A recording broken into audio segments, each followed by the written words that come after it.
صاحب ہیں، اور یہاں آپ میرے سامنے خود دیکھ رہے ہیں آصف صاحب ہیں، جنہیں دیش ہی نہیں پوری ورلڈ میں، انفیکٹ یو کے میں بھی ہر جگہ پہ اپنا ایک حسینیت کا پرچم بلند کرتے ہیں۔ یہ ایک ایسا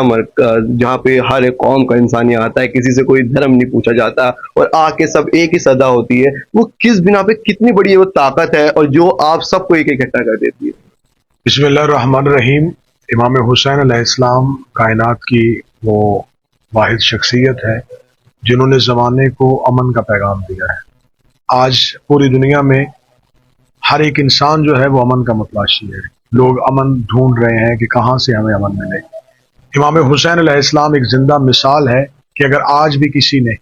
یہ دیکھنا ہو کہ حسین ابن علی بغیر رنگ و نسل کی تمیز کے، بغیر قوموں کی تمیز کے، ساری کی ساری انسانیت کو، اسلام کے تمام ارکان کو ایک دھاگے میں جو پرو رہا ہے وہ ایک ہی ہے، جسے حسین ابن علی کہتے ہیں۔ یہ اربعین کی واق جو ہے یہ دنیا کے سامنے اتحاد کی ایک مثال ہے، خواہشات نفس کی قربانی کا نام ہے، یہ مادیت سے معنویت تک کا سفر ہے، انسان کے بدن سے روحانیت تک کا سفر ہے، اور یقیناً یہ ایک ایسا تربیتی کنونشن ہے، یہ ایک ایسا انسانیت کی تعمیر کے لیے ایک ایسا انسان ساز کارخانہ ہے جس سے بہت سے انسان جو ہے وہ اپنے آپ کو سنوار کے اور حسینی افکار لے کے یہاں سے واپس